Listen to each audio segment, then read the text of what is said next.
Saya percaya dosen bukan hanya pendidik, tapi juga pelaku, karena belajar paling dalam berasal dari pengalaman nyata. Sebagai dosen keperawatan komunitas dan praktisi keperawatan komplementer, saya hadir bukan hanya untuk mengajar, tapi juga menginspirasi melalui praktek langsung di masyarakat. Perkenalkan, saya Nes Adi Irawan AM, Magister Manajemen, Magister Keperawatan, Spesialis Keperawatan Komunitas, Certified Basic Holistic Nurse, Certified Basic Community Health Nurse. Assalamualaikum warahmatullahi wabarakatuh. Perkenalkan, nama saya Nes Adi Irawan AM, Magister Manajemen, Magister Keperawatan, Spesialis Keperawatan Komunitas. Saya adalah dosen keperawatan yang berhome base di program Profesi Nurse, Fakultas Ilmu Kesehatan, Universitas Duta Bangsa Surakarta. Nah, saat ini saya mengampu mata kuliah utama, yaitu keperawatan komunitas. Mata kuliah keperawatan komunitas ini ada dua, ada namanya Komunitas 1 dengan bobot 2 SKS, dan keperawatan komunitas 2 dengan bobot 3 SKS. Kedua mata kuliah ini memiliki capaian pembelajaran yang berbeda, di mana keperawatan komunitas 1 berfokus pada konsep jasa kesehatan, dan keperawatan komunitas dengan target capaian mahasiswa mampu melakukan asuhan keperawatan komunitas dan pembahasan terkait isu dan dalam masalah kesehatan komunitas secara general. Sedangkan capaian pembelajaran pada mata kuliah keperawatan komunitas 2, yaitu mahasiswa diharapkan mampu melakukan asuhan keperawatan pada agregat komunitas yang lebih spesifik, meliputi keperawatan kesehatan sekolah, keperawatan kesehatan kerja, ada keperawatan home care, ada jaminan mutu pelayanan keperawatan, dan pencegahan penyakit dalam pemeliharaan kesehatan. Nah, metode pembelajaran yang dilakukan dengan menggunakan metode pembelajaran yang interaktif mencakup project based learning atau dikenal dengan project based learning model atau PJBL dan case study. Implementasi dari PJBL dilakukan melalui terjun langsung ke masyarakat untuk melakukan sebuah pengkajian pada agregat komunitas dengan area khusus. Sedangkan studi kasus yang diberikan atau case study berupa pembahasan tren dan isu masalah kesehatan komunitas yang nyata terjadi saat ini. Penilaian dalam pembelajaran menggunakan kaidah penilaian yang telah ditetapkan oleh Universitas Duta Bangsa Surakarta. Penilaian tersebut tertuang yang telah ditetapkan oleh Universitas Duta Bangsa dalam rencana pembelajaran semester pada platform e-learning ataupun SS4 dosen dengan bobot absensi 10%, penugasan 20%, UTS 30%, dan UAS 40%. Nah, materi pembelajaran diambil dari buku ajar komunitas dan epidemic nursing practice terbitan kurang dari 5 tahun ataupun buku-buku referensi yang ada. Saya telah mengembangkan keilmuan saya dengan meningkatkan profesionalisme dengan menyelesaikan pendidikan spesialis keperawatan komunitas pada bulan Mei tahun 2024. Selain itu, terkait dengan pengajaran yang saya berikan sesuai dengan keilmuan saya, khususnya di bidang komunitas dengan beberapa sertifikasi yang ada. Yang pertama terkait dengan Certified Basic Holistic Nurse, dan yang kedua khusus keilmuan saya Certified Basic Community Health Nurse dengan beberapa sertifikat yang ada. Nah, untuk di dalam pembelajaran ini, di mana terkait dengan rancangan pembelajaran di mata kuliah ini juga fokus tadi sudah kita jelaskan, dan di setiap materi yang akan disampaikan di mana ada 14 kali pertemuan. Yang pertama itu pertemuan pertama adalah bagaimana adalah terkait dengan menjelaskan tentang RPS, kontrak kuliah, konsep komunitas pada dan promosi kesehatan. Yang kedua di mana nanti menyampaikan terkait dengan keperawatan kesehatan pariwisata dan fokus pada konsep yang ada ya. Ketiga yaitu terkait dengan promosi kesehatan keperawatan yang di rumah gitu kan, di mana kita sampaikan terkait dengan keperawatan di rumah. Keempat yaitu tentang asuhan keperawatan pada agregat dan komunitas khususnya kesehatan sekolah. Terus yang kelima yaitu asuhan keperawatan pada agregat komunitas kesehatan anak remaja.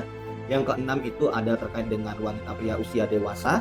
Dan yang ketujuh yaitu terkait dengan kesehatan lansia, fokusnya terus 9 yaitu terkait dengan populasi penyakit kecacatan dan populasi terlantar, 10 itu terkait dengan penyakit kronis, masalah-masalah yang kronis di agregat, dan 11 terkait dengan infeksi, 12 itu terkait dengan penanganan komplementer atau terapi komplementer, 13 itu agregat komunitas pada darurat atau penyakit budaya ya, kota pada budaya.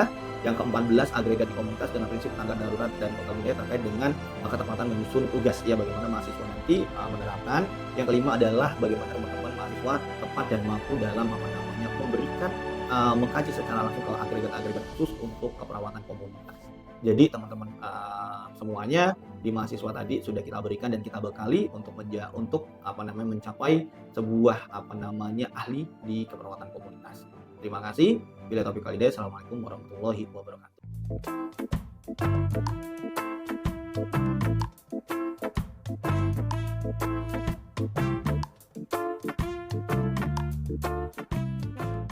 Oke, baik teman-teman semua, selamat pagi. Salam sejahtera buat kita semua. Om Swastiastu, Namo Buddhaya, Salam Kebajikan. Pagi hari ini kita berjumpa kembali dengan mata kuliah keperawatan komunitas. Mungkin ada yang belum kenal ataupun kemarin masih lupa dengan saya. Kita perkenalan sedikit. Nama saya Nes Adi Irawan AM, Magister Manajemen, Magister Keperawatan, Spesialis Keperawatan Komunitas. Pada pagi hari ini, tadi kita sudah jelaskan bahwa akan menjelaskan terkait dengan terapi komplementari atau di keperawatan komunitas khususnya untuk penyakit kronis. Nah, teman-teman, saya mau cek dulu nih, apakah semuanya sudah paham ya dengan materinya? Karena kenapa? Tadi kan dari bawah ataupun dari luar gitu ya, karena kuliah kita ini di siang hari biasanya gitu ya, pagi menjelang siang teman-teman juga biasanya pada menegangkan ya. Oke, ada yang tahu tentang terkait dengan penyakit kronis ataupun terapi komplementer yang bisa kita terapkan kepada masyarakat bagian dari tindakan mandiri keperawatan? Silakan angkat tangan. Oke, baik. Penyakit kronis itu adalah penyakit yang berlangsung, selama dalam jangka waktu yang lama atau berbulan-bulan sekitar 6 bulan, atau juga penyakit yang tidak bisa disembuhkan. Kira-kira seperti itu, Pak. Ya, kita beri aplaus buat Mas Christian yang benar sekali, luar biasa teman-teman semua. Yuk aplaus buat Mas Christian. Iya. Ya, Mas Christian luar biasa ya, dia telah menyampaikan bahwa argumen ataupun pendapat beliau terkait dengan tadi penyakit kronis. Mungkin ada lagi dari sisi kanan saya, kira-kira terkait dengan tindakan apa pada masyarakat untuk penyakit kronis di tindakan komplementer. Silakan kira-kira mengacungkan jari. Oke, sebelah kanan, kalau nggak ada yang sebelah tengah, silakan. Anjani, silakan. Terapi apa kira-kira yang pernah kita pelajari kira-kira yang teman-teman belajar di kompetensi salah satu terapinya, terapi apa? Ya silakan tunjuk jari Mbak Anjani. Kalau tindakan komplementernya untuk penyakit kronis bisa dengan senam-senam seperti itu Pak, kayak hipertensi bisa senam hipertensi, kemudian ada senam lansia dan sebagainya. Kasih aplaus buat Mbak Anjani teman-teman semuanya. Kasih aplaus, 2 aplaus buat Anjani.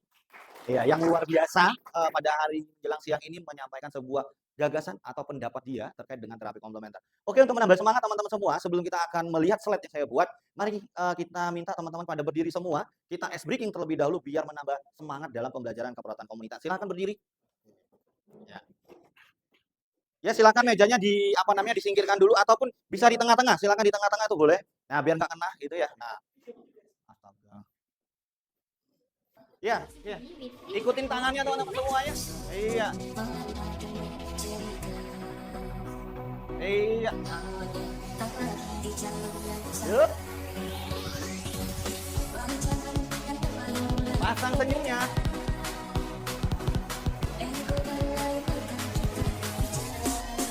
Oke, sama-sama semuanya digoyang.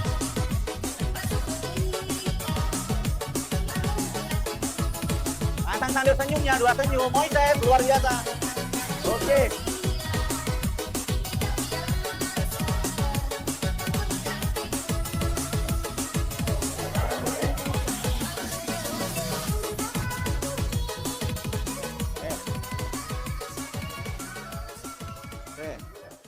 Oke, terima kasih teman-teman. Aplaus buat teman-teman semua. Silakan duduk kembali. Ya. Oke, baik teman-teman. Karena kita sudah masuk ke materi tadi luar biasa yang semangatnya, yang jogetnya Moises luar biasa ya Moises. Kita lanjutkan ke materi terkait dengan konsep terapi komplementer dalam asuhan keperawatan komunitas. Oke. Sebelumnya, kita akan menyampaikan bahwa dalam capaian pembelajaran mata kuliah terapi komplementer dalam asuhan keperawatan komunitas ini di keperawatan komunitas, satu adalah nanti terkait bagaimana teman-teman mengetahui tentang terapi komplementer. Ya. Yang kedua, bagaimana teman-teman dapat menerapkan ataupun penerapan terapi komplementer dalam keperawatan komunitas karena kita basisnya belajar di keperawatan komunitas. Yang ketiga, kemampuan melakukan asuhan keperawatan integrasi nursing care karena saat ini lagi booming integrasi layanan primer yang mana itu harus kita berikan di masyarakat. Ya. Keempat, keterampilan dalam melakukan evaluasi terapi komplementer karena kita harus bagaimana memandirikan masyarakat untuk sehat secara mandiri. Oke teman-teman, sebelumnya kita harus afirmasi diri dulu ya. Kenapa? Kalau kita tidak afirmasi diri, nanti teman-teman pada tidak semangat belajarnya walaupun sudah digoyang. Pertama, hidup saya luar biasa. Silakan diikuti. Oke. Hidup saya luar biasa. Hidup saya luar biasa. Bagus. Saya percaya diri. Saya selalu berhasil. Oke. Dan hari ini adalah yang luar biasa bagi saya. Sebagai juga positif yang buat diri. Karena sebelum belajar kita harus apresiasi diri kita, ya, afirmasi diri kita. Nah, tidak menanamkan hal yang negatif dalam diri teman-teman, maka pembelajaran yang akan kita sampaikan itu lupa. Ada yang benci sama dosennya? Luar biasa, aplaus ya buat kita. sudah lupa ya. Dikatakan oleh Prof. Dr. Liu Biling dan Reynolds di College of Basic Medical University China menjelaskan bahwa holistic care merupakan asuhan keperawatan yang menggunakan kaitannya dengan pendekatan komprehensif dengan mengintegrasikan sebuah konsep.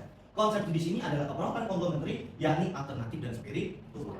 Maka yang di sini dilihat ada namanya, pertama ada biological base atau herbal supplement ya, ada manipulative body base, massage, chiropractic dan osteoporosis medicine, dan ada mind body yoga, tai chi and medication, ada alternatif medical, homeopati, naturopati, tradisional Chinese medicine, and ayurveda. Dan terakhir ada energi terapi atau yang dikenal dengan reiki, magnet therapeutic, touch and qigong ataupun untuk energi. Nah, dikatakan keperawatan holistik di sini dikatakan holistic nursing is the benefit of nursing practice that is healing the whole person is a goal ya teman-teman, ini dari kata Ahna tahun 1998. Nah, maka yang dinamakan holistik itu adalah semua bentuk praktek keperawatan yang tujuannya adalah membantu kesembuhan seseorang secara menyeluruh ya. Dan perawat melihat klien sebagai pasien, sebagai manusia secara utuh, di mana ada keterkaitan antara tubuh, pikiran, ya, emosi, sosial budaya, spirit, relasi konteks dalam lingkungan. Ini harus kita miliki. Ya. Nah, teman-teman, sebagai perawat, kita harus berbangga. Sebenarnya kita punya Undang-Undang 38 tahun 2014 tentang keperawatan pasal 1 nomor 3. Bahwa pelayanan keperawatan itu adalah bagian sebuah integrasi dari pelayanan kesehatan, suatu bentuk pelayanan profesional yang merupakan didasarkan pada ilmu kiat keperawatan ditujukan pada individu, keluarga, kelompok, atau masyarakat, baik sehat maupun sakit. Nah, ini teman-teman asuhan keperawat rangkaian interaksi perawat dengan klien lingkungan untuk mencapai tujuan pemulihan dan kemandirian klien untuk merawat. Dan praktek ini diselenggarakan dalam bentuk asuhan keperawatan. Makanya teman-teman perawat, kita adalah memberi asuhan keperawatan pada pasien. Ya. Nah, ini proses keperawatan teman-teman dari pengkajian assessment ya. Saya kira teman-teman masih mengingat bagaimana cara pengkajian kepada pasien, bagaimana untuk menegakkan sebuah diagnosa, menegakkan standar luaran keperawatan, standar intervensi, dan standar evaluasi. Ya, ini adalah kita perawat. Nah, ini adalah pertama di pengkajian. Pengkajian, teman-teman akan lihat bagaimana gejala mayor dan gejala minor di dalam buku panduan kita di SDKI sebelum menentukan diagnosa. Ada mayor dan ada minor. Ketika kita sudah menemukan data mayor dan data minor, maka akan membentuk sebuah diagnosis keperawatan. Ya, yang mana pandangan kita adalah di SDKI dari PPNI. Setelah itu, teman-teman akan membuat sebuah perencanaan atau intervensi yang diberikan kepada masyarakat. Setelah itu nanti ada implementasi dan evaluasi. Nah, untuk intervensi, teman-teman bisa melihat dari standar operasional prosedur nanti ya, yang sudah ada bukunya. Karena buku kita ada 4S, SIKI, SDKI, SIKI, SLKI, dan SPO. Nah, jenis-jenis terapi komplementer pada saat ini, teman-teman, ada yang dikenal dengan akupuntur. Ya, tetapi kita tidak mengajarkan akupuntur kepada rekan-rekan semuanya. Karena akupuntur ini punya D4 akupuntur. Makanya perawat dikenal dengan akupressor ataupun pemijatan. Selanjutnya ada namanya chiropractic, tapi jarang digunakan. Ya. Karena titik tertentu. Ada aromaterapi, ada yang nggak tahu dengan aromaterapi? Tahu ya, tinggal dihidupkan, dikasih humidifier, nanti akan membuat kita menjadi nyaman. Ya. Terus juga meditasi, teman-teman ketika teman-teman menyendiri gitu ya, bisa berdoa, bagaimana berdoa kepada Sang Pencipta kita, bagaimana untuk kita menjadi sehat lebih baik. Dan ada namanya pilates atau yoga, latihan tubuh. Nah, ini jangan dilakukan pada orang-orang yang tubuhnya yang sangat keras ya. Karena kalau seandainya dilakukan yoga pada tubuh yang keras nanti akan berdampak yang tidak baik. Jadi digunakan untuk tubuhnya yang lentur gitu ya. Nah, jenis terapi lanjutannya ada terapi pijat ya, ada massage, ada hipnoterapi, ada terapi biologis, manipulatif, dan terapi energi yang ada teman-teman. Nah, ini main body teknik relaksasi, bagaimana kita mengambil pernapasan, teknik napas dalam yang kita gunakan. Terus juga ada imagery, kita membayangkan, dan ada namanya meditasi ya. Biasanya teman-teman anak-anak generasi Z gitu ya, biasanya juga senang kalau jalan-jalan ya, ke pantai, ke gunung gitu kan, walaupun hanya makan cilok aja ya. Kita lanjutkan. Main body teknik, contoh praktis bagaimana latihan otot progresif yang ini ada di dalam buku SDKI, SIKI ya, yang ada di standar intervensi. Ya, teknik menegangkan dan melaksanakan kelompok otot secara sistematis, simulasi kaki hingga kepala untuk mengurangi ketegangan fisik dan mental. Ada juga kedua, ada guided imagery untuk nyeri kronis, membimbing pasien membayangkan tempat menyenangkan, pemandangan yang positif untuk mengalihkan perhatian rasa sakit dan intensitasnya nyeri. Ketiga, ada penggunaan musik dan suara, musik lembut atau suara dan sebagai pendamping meditasi untuk menenangkan pikiran dan menurunkan tekanan darah. Tapi musik ini teman-teman semuanya, biasanya juga setiap orang atau setiap mahasiswa genrenya juga berbeda-beda ya. Terakhir, ada namanya aplikasi terapi di fasilitas kesehatan, penerapan teknik main body di rumah sakit klinik untuk membantu pasien mengatasi stres, kecemasan, dan nyeri selama proses perawatan. Nah, ini ada body movement terapi, senam olahraga ya. Senam terapi tadi sudah bagus dikatakan Mbak Anjani, ada senam Pak yang diberikan ya. Senam terapi, ada mobility sendi, ambulasi, dan pilates ataupun yoga. Nah, ini body movement terapi, teknik dan manfaat. Bagaimana kita melakukan latihan peregangan, membantu meningkatkan fleksibilitas otot dan sendi serta mencegah kekakuan, dilakukan secara bertahap dan diawasi oleh orang-orang yang profesional. Ya. Karena kenapa? Ketika kita memberikan terapi komplementer, teman-teman belum expert ataupun belum ahli itu membahayakan seseorang. Makanya nanti perlu ada sertifikasi ketika teman-teman mendalami ini. Peran fisioterapi berperan penting ya pada program dan peningkatan keseimbangan pencegahan komplikasi. Nah, energi touch terapi pijat sederhana ini dapat menurunkan kortisol ya 20%, penurunan tekanan darah 15 ya, dan pengurangan kecemasan 30%. Ini angka yang sudah diteliti, yang dilihat beberapa teknik pijat yang diberikan pada saat energi touch ya. Nah, ini adalah tadi energi terapi energi lainnya dilihat dari pertama ada Reiki, penyembuhan dengan dari Jepang yang menggunakan tangan energi universal praktis tidak menyentuh langsung, ada self healing ya, bagaimana terapi energi ini membantu baik mengaktifkan kemampuan maupun penyembuhan, dan ada penggunaan klinik komplementari modern, dan terakhir ada bioscan ya. Nah, spiritual terapi. Nah, ini masuk kita ke spiritual terapi, teman-teman semuanya. Di mana spiritual terapi ini terkait berhasil keyakinan bahwa kesembuhan itu ada di dalam diri kita sendiri. Jadi siapa yang bisa menyembuhkan? Ya kita, jawabannya, bukan orang lain. Ya. Nah, ini contoh praktiknya pendampingan spiritual, integrasi dalam perawatan dan pengaruhan positif. Pendekatan terapi spiritual komplementer menghormati keragaman kepercayaan dan memaksakan pandangan tertentu, fokusnya pada kebutuhan spiritual pada individu ataupun pada pasien. Ya. Nah, ini nutrisi juga berpengaruh ya teman-teman buat kita semua. Kalau nutrisinya nggak bagus juga juga nggak baik ya teman-teman. Ya. Terus selanjutnya nutrisi terapi contoh dan nih olahraga ya untuk mengurangi risiko stroke maupun diabetes tipe 2. Nah, ini lifestyle modifikasi terapi komplementari gitu ya teman-teman semuanya, juga dilihat pengurangan gula darah, hindari optimal, berhenti merokok, dan integrasi di dalam terapi. Nah, ini kita memberikan sebuah terapi yang luar biasa. Fokusnya adalah di dalam terapi komplementari ini adalah keseimbangan, pemulihan efek samping, dan kualitas hidup. Jadi kita memang untuk mencapai kualitas hidup manusia atau kualitas hidup di masyarakat ini penting ya. Biar apa? Biar semakin sehat ya. Nah, ini fokus terapi komplementari tadi pendekatan holistik, kolaborasi, dan contoh aplikasi klinis teman-teman semua. Dan peran perawat dalam terapi komplementari, kita sebagai perawat komunitas punya peran, punya andil ya sesuai dengan regulasi kita. Satu, perawat dapat mengedukasi pasien. Yang kedua, perawat dapat melaksanakan teknik komplementari. Ketiga, perawat bisa memonitoring respon dan koordinasi tim. Ya. Nah, peran perawat lanjut adalah pendampingan spiritual dan psikologis ya, yang mana saat ini lagi dibumingkan adalah integrasi layanan primer.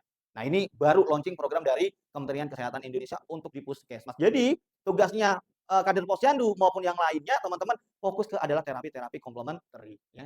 Nah, ini teknik terapi komplementer napas dalam, teman-teman bisa contohnya, oke, teman-teman fokus dulu tangannya di atas meja. Ya, silakan teman-teman semuanya.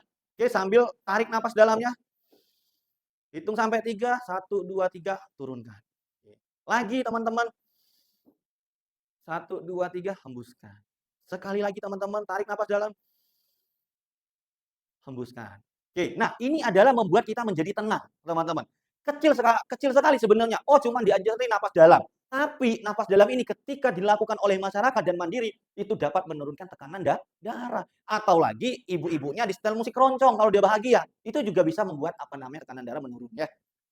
Nah, teknik terapi komplementer pijat ringan mobilisasi tadi, pijat ringan, ada mobilisasi pasif, mobilisasi aktif, dan protokol keamanan. Nah, ini adalah aromaterapi. Jadi ketika kita memberikan teman-teman semua, jadi kita berikan ada manfaat dari essential therapeutic ini ya. Nah, ini komplementer meditasi mindfulness ya. Ada juga tadi kita mendengarkan musik terapi gitu ya, sambil mendengarkan dan membayangkan pikiran kita gitu ya. Mungkin teman-teman semuanya sudah memahami terkait dengan konsep mindfulness. Jadi kita berserah diri gitu ya untuk kesembuhan kita. Selanjutnya terapi komplementer senam dan yoga ya teman-teman. Kalau seandainya badan kaku-kaku teman-teman yang keras jangan yoga ya, bahaya nanti ya. Nanti akan berdampak yang tidak baik. Tapi kalau lentur gitu ya boleh gitu ya. Kayak Mbak siapa namanya? Teman-teman ada yang ini yang biasanya yang latihan yoga gitu kan? Oh, belum ada ya. Nanti teman-teman belajar dulu ya. Nah, ini teknik terapi komplementer energi sentuhan ya. Dengan menyentuh saja gitu ya. Kita dari kejauhan itu bisa memberikan sebuah terapi. Tapi harus mempunyai daya pikir yang luar biasa teman-teman ya, karena harus fokus ya. Nah, ini komplementer nutrisi, teman-teman herbal, penilaian kebutuhan, rekomendasi, pemantauan, edukasi, dan evaluasi. Ini studi kasus komplementari ya. Satu, studi kasusnya adalah Tuan Budi 58 tahun dengan hipertensi grade 2 ya. Nah, grade 2 ini tidak mengkonsumsi dengan suatu jenis obat anti hipertensi. Latihan pernapasan dalam 2 kali sehari, natrium ya, manajemen holistik, penurunan tekanan darah, perbaikan parameter metabolik. Nah, kira-kira kalau dari studi kasus komplementari ini, teknik apa yang bisa kita berikan sebagai perawat, teman-teman? Ayo, yang baru kita ajarkan tadi teknik apa? Relaksasi napas dalam, luar biasa ya buat teman-teman ya, 2 jempol untuk teman-teman. Nah, kita lanjut bukti ilmiah riset terbaru ya, meta analisis terkait dengan terapi nyeri kronis. meditasi depresi, riset herbal, dan tantangan metodologis. Nah, ini integrasinya teman-teman, terapi komplementer dalam sistem kesehatan, teman-teman semuanya. Kaitannya yang satu, model kolaborasi, kebijakan, dan contoh implementasi. Nah, ini etika keamanan di dalam terapi komplementer, teman-teman semua ya. Bahwasannya kita juga harus memberikan terkait dengan satu, standar pelaksanaan. Jadi teman-teman harus memahami SOP-nya terlebih dahulu ya. Yang kedua, pencegahan resiko dan dokumentasi. Jangan lupa, yang pasti teman-teman pertama adalah bahwa pasien mau informed consent. Ya. Selanjutnya adalah dari informed consent, terus ada standar pelaksanaan, pencegahan resiko, kerahasiaan, dan dokumentasi. Nah, hal ini nanti kita lihat ada di salah satu sebuah video yang ada teman-teman semuanya di slide saya. Kita buka terlebih dahulu ya.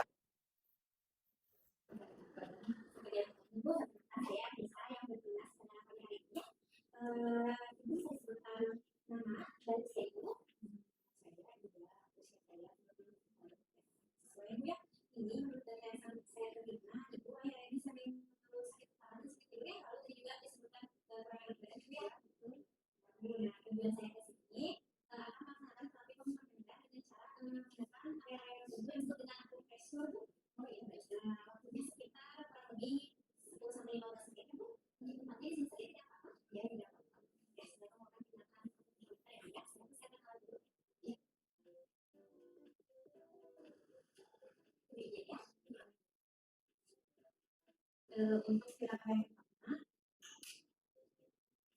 kita lakukan pemijatan pada area wajah, yaitu memijat di titik tengah antara pangkal alis. Bagian sini dilakukan selama 1 sampai 3 menit. Bu, bila saya perlu terasa makannya, sampai tidak Bu?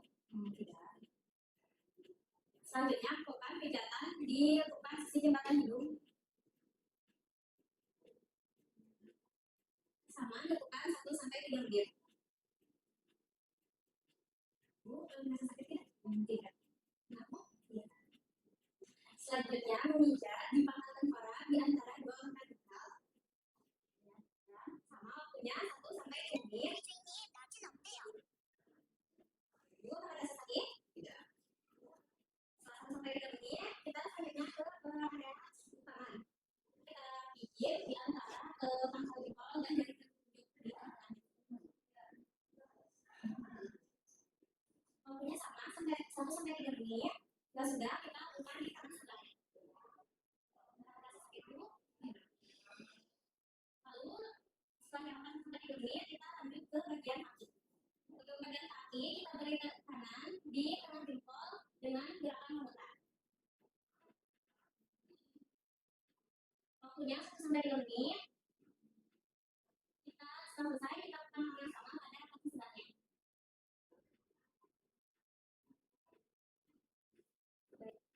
Baik Bu, tindakan kakinya telah selesai. Bagaimana rasanya sekarang?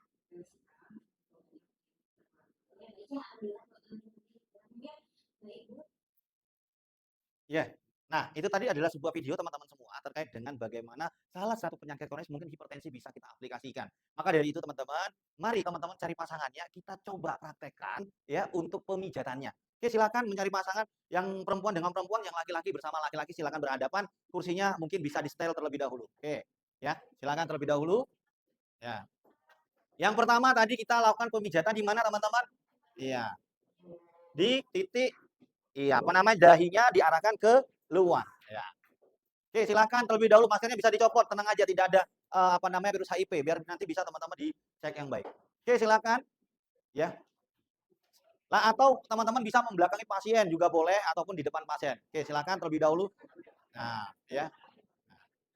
Nah, nyamannya di mana? Dipasang nyamannya di mana? Ya. Hari ini kita berpijit-pijit ria ya. Nah. Oke, silakan, udah. Pakai ya. Are you ready teman-teman? Oke, silakan pertama tangannya di tengah-tengah terlebih dahulu. Oke, setelah itu silakan ke kanan. Keluar. Ya, dipijit selama 3 menit ataupun dihitung sampai 30 hitungan. Ya. Dirasakan benar-benar biar nanti temennya menjadi rileks gitu ya. Siapa tahu nanti bisa teman-teman bisa membuka praktek di keperawatan komplementer untuk masyarakat. Oke. Dihitung di dalam hatinya, kalau udah 30 kita akan berpindah. Oke, balikan ke tengah tangannya. Setelah itu dari hidung ke bawah ya. Ready ya? Iya, yuk. Oke, dirasakan lagi betulan. Ya. Oke, bagus ya. Luar biasa ya teman-teman. Silakan ya. Nah. Oke, kalau udah di tangan. Di tangannya di kanan dan kiri. Di di antara jempol dan telunjuk. Oke, rasakan. Kalau seandainya ada yang merasakan agak sakit ketika ditekan, berarti ada peredaran darah yang tidak lancar, teman-teman. Oke, ditekan memutar searah jarum jam sebanyak 30 tekanan. Ya, dirasakan. Oke, teman-teman semuanya. Nanti akan merasakan kanan dan kiri, teman-teman rasakan. Kita pindah ya, tangan satunya. Ada yang merasakan beda ketika ditekan? Ya. Ya, dihitung 30. Oke. Ya. 30 hitungan di dalam hati. Oke, lepaskan semua. Stop ya, kalau yang di kaki nanti kita bisa praktekkan sendiri karena kan harus buka sepatu ya teman-teman. Nah, ada yang merasakan kanan dan kirinya ketika ditekan berbeda. Nyaman yang kanan atau nyaman yang kiri?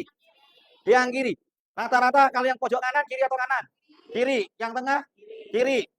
Kiri. Berarti ada aliran yang terganggu di meridian kanannya kita.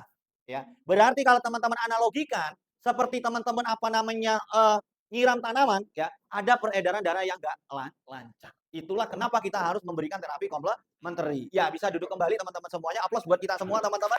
Nah, ini adalah pembelajaran kita pada kesempatan ini, gitu ya. Baik teman-teman semua, kita butuh feedback dari teman-teman semua dari materi-materi tadi yang pembelajaran yang sudah kita sampaikan, maka perlu ada feedback dari mahasiswa. Apakah teman-teman tadi memahami dengan materi atau teman-teman pada tidur yang luar biasa saat pembelajaran? Oke, Mbak Vivi, silakan dulu memberikan feedback dari materi yang telah disampaikan tadi pagi. Silakan maju ke depan. Dan satu lagi nanti yang kalau tadi dari kaum laki-laki, kaum perempuan, maka kita panggil nanti saudara kita laki-laki, Mas Langlang juga untuk menyampaikan. Jadi 2 orang silakan maju ke depan, Vivi dan Langlang untuk memberikan feedback yang luar biasa pada pembelajaran hari ini. Silakan.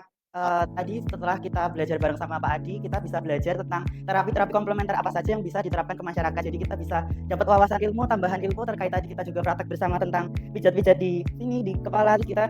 Jadi bisa buat nanti kita kalau di masyarakat bisa mempraktikkan langsung gitu. Ya, beri obat buat Mas Langlang. Baik, terima kasih Pak Adi. Izin menyampaikan bahwasannya untuk hari ini pembelajarannya sangat baik, efektif. Kita dapat memahami apa saja terapi komplementer yang bisa diterapkan kepada masyarakat maupun diri kita sendiri. Gitu. Nah, salah satunya kan kayak akupresur yang sudah ditampilkan dalam video tersebut. Terima kasih. Ya, kasih aplaus.